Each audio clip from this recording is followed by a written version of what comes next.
علیکم۔ عزیزان محترم، قرآن کریم میں بہت سے ایسے واقعات موجود ہیں جن کے متعلق آج سے کچھ صدیاں پہلے انسانی عقلی یا سائنسی دلائل موجود نہیں تھے، اور ایمان کی روشنی سے خالی دل و دماغ انہیں ماننے اور تسلیم کرنے میں آر محسوس کرتے تھے۔ لیکن آج سائنسی ترقی کے رجحان میں تیزی کے ساتھ عقل و دماغ اس بات کے شاہد ہیں کہ قرآن کریم میں جتنے بھی واقعات موجود ہیں سب کے مابین منطق اور سائنسی دلائل موجود ہیں، جس پر دل و دماغ یہ کہنے پر مجبور ہے کہ بلا شبہ قرآن ایک معجزہ عظیم اور معجزاتی کتاب ہے۔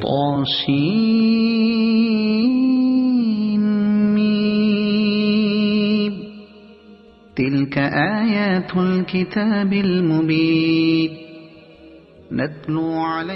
قرآن کریم دنیا کی ایک ایسی معجزاتی کتاب ہے کہ آج کے جدید دور میں سائنس بار بار قرآن کی سچائی کے ثبوت فراہم کر رہی ہے۔ قرآن مجید کے مطابق حضرت عیسیٰ علیہ السلام کو آسمان پر زندہ اٹھا لیا گیا۔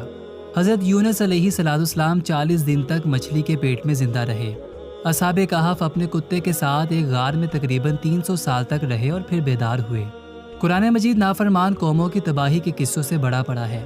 فرعون اور نمرود جیسے حکمران اپنے گندے اور غلیظ فیصلوں سے پوری قوم کی تباہی کا باعث بنے۔ عزیزان محترم، آج تک دنیا پر حکمرانی کرنے والے 4 ہی بڑے بادشاہ گزرے ہیں جن کی حکومت پوری دنیا پر تھی۔ ان میں سے 2 مومن اور 2 کافر تھے۔ مومنوں میں سے حضرت سلیمان بن داؤد علیہ السلام اور حضرت ذوالقرنین علیہ السلام ہے، اور کافروں میں سے نمرود اور بخت نصر تھا۔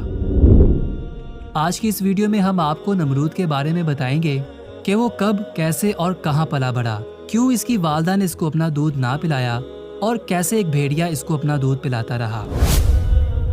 کون سی وجہ تھی کہ ملک الموت بھی نمرود کی ماں کی روح قبض کرتے وقت رو پڑے تھے؟ اس سے پہلے کہ ہم ان تمام سوالات کے جوابات جانیں، آپ سب سے درخواست ہے کہ چینل کو سبسکرائب کر دیجئے، ویڈیو کو لائک کر دیجئے اور اپنے دوستوں کے ساتھ لازمی شیئر کیجئے گا تاکہ آپ کے ساتھ ساتھ آپ کے دوستوں تک بھی اسلامک معلومات پہنچ سکے۔ عزیزان محترم، ایک روایت میں آتا ہے کہ ایک دفعہ اللہ تبارک و تعالیٰ نے حضرت عزازیل علیہ السلام سے پوچھا کہ آج تک تم نے اتنے انسانوں کی روح قبض کی ہے، کیا کبھی تمہیں کسی پر رحم نہیں آیا؟ تو حضرت عزازیل علیہ السلام نے کہا کہ میرے اللہ، ایک موقع ایسا آیا تھا کہ جب مجھے ایک روح کو قبض کرتے وقت بہت غم آیا اور میرا دل خون کے آنسو رویا، لیکن ہم تو تیرے فرشتے ہیں اور ہم میں ایسی مجال نہیں کہ ہم آپ کی حکم عدولی کر سکے کسی بھی حال میں۔ انہوں نے کہا کہ ایک موت بلائے نہیں بھولتی۔ ایک کشتی مردوں اور عورتوں سے بھری جا رہی تھی جس میں ایک عورت نے ایک خوبصورت بچے کو جنم دیا۔ اے اللہ، تو نے حکم دیا کہ اس کشتی کو سمندر میں غرق کر دے۔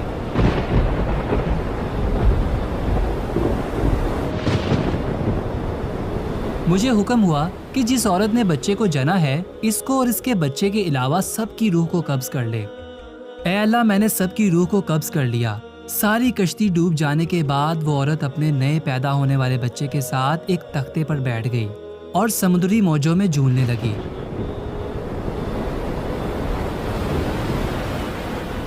اس عورت نے اپنے بچے کو دودھ پلایا اور پھر اے اللہ، تو نے مجھے حکم دیا کہ اب اس ماں کی روح کو بھی قبض کر لے۔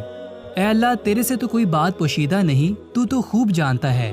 یہی وہ وقت تھا جب میرا دل ہل گیا اور میں غمگین ہو گیا کہ ایک بچے کو سمندر کے اندر ہی ایک ماں سے جدا کر دوں۔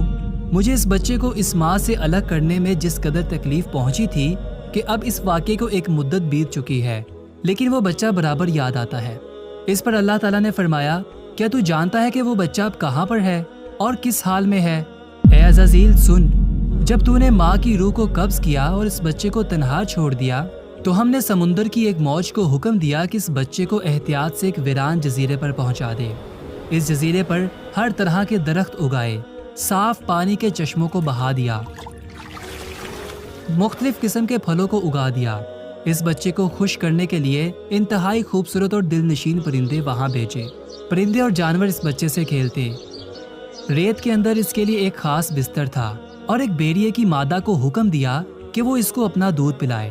سورج کو حکم دیا تھا کہ وہ اس کے اوپر ڈوب نہ ڈالے اور بارش اس کے اوپر نہیں برستی تھی۔ اس طرح ہم نے اس تنہا اور بے یارو مددگار بچے کی مدد کی، جس سے وہ خوب صحت مند ہوا اور جوان ہو گیا۔ اے ملک الموت، کیا اب تو جانتا ہے کہ وہ بچہ اس وقت کہاں ہے؟ حضرت عزازیل علیہ صلاۃ والسلام اسی وقت سجدے میں گر پڑے اور پکار کر کہا کہ اے مالک تو بہتر جانتا ہے اور تو خوب علم رکھنے والا ہے۔ اللہ تعالیٰ نے ارشاد فرمایا کہ وہی بچہ آج نمرود ہے جس نے میرے خلیل پر ظلم و ستم کی حد کر دی۔ عزیزان محترم، نمرود ہی وہ بچہ تھا جس کو اللہ تعالیٰ نے کس شان و شوکت کے ساتھ پالا تھا، مگر اس بچے نے خوب قوت حاصل کی اور پھر جوان ہو کر شاہی خاندان میں اپنی جگہ بنائی اور بادشاہ بن گیا۔ یہ بابل کا حکمران بنا اور آہستہ آہستہ ایسا متکبر ہو گیا کہ اس نے اللہ تعالیٰ کی برابری شروع کر دی۔ نعوذ باللہ، ایک دن ایسا آیا کہ اس نے خدائی کا دعویٰ کر دیا اور لوگوں سے کہنے لگا کہ مجھے سجدہ کیا کرو۔ یہ ایسا ظالم بادشاہ تھا کہ جس نے پورے ملک کے غلہ کو اپنے قبضے میں کیا ہوا تھا۔ خوراک صرف اسی کو ملتی تھی جو اس کو خدا مانتا تھا۔ ایک دن حضرت ابراہیم علیہ صلاۃ والسلام بھی غلہ لینے کے لیے نمرود کے دربار میں پہنچ گئے، تو اس نے کہا کہ پہلے مجھے سجدہ کرو اور مجھے اپنا خدا تسلیم کرو، تبھی میں تمہیں غلہ دوں گا۔ حضرت ابراہیم علیہ صلاۃ والسلام نے دربار میں اعلان فرما دیا کہ تو جھوٹا ہے اور میں صرف ایک خدا کی پرستش کرنے والا ہوں جو واحد اور لا شریک ہے۔ یہ سن کر نمرود اپنے آپ سے باہر ہو گیا اور آپ علیہ صلاۃ والسلام کو دربار سے نکال دیا۔ نمرود حضرت ابراہیم علیہ صلاۃ والسلام کی تبلیغ سے بالکل تنگ آ چکا تھا۔ ایک دن نمرود نے آپ علیہ صلاۃ والسلام کو اپنے دربار میں بلوایا اور پوچھنے لگا کہ بتاؤ تمہارا رب کون ہے جس کی عبادت کی تم لوگوں کو دعوت دیتے ہو؟ حضرت ابراہیم علیہ صلاۃ والسلام نے فرمایا میرا رب وہ ہے جو زندہ کرتا ہے اور مارتا ہے۔ یہ سن کر نمرود نے کہا میں بھی زندہ کرتا ہوں اور مارتا ہوں۔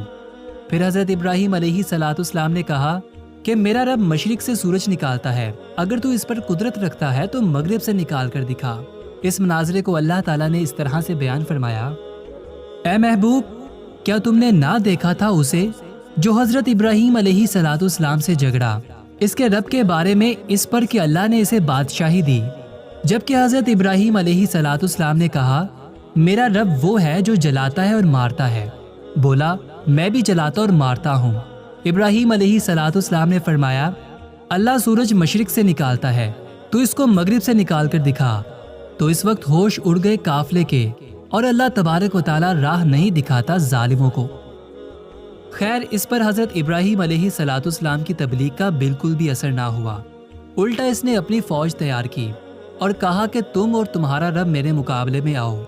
نمرود نے ایک بہت بڑا لشکر تیار کیا اور ایک زبردست فوج لے کر سورج نکلنے کے میدان میں آ پہنچا۔ ادھر اللہ تعالیٰ نے مچھروں کا ایک دروازہ کھول دیا۔ بڑے بڑے مچھر اس کثرت سے آئے کہ لوگوں کو سورج بھی نظر نہیں آتا تھا۔ اللہ تعالیٰ کی یہ فوج نمرود کی فوج پر گری اور تھوڑی ہی دیر میں ان کا خون تو کیا، ان کا گوشت پوست سب کھا گئے اور سارے کے سارے یہیں ہلاک ہو گئے۔ ہڈیوں کا ڈھانچہ باقی رہ گیا۔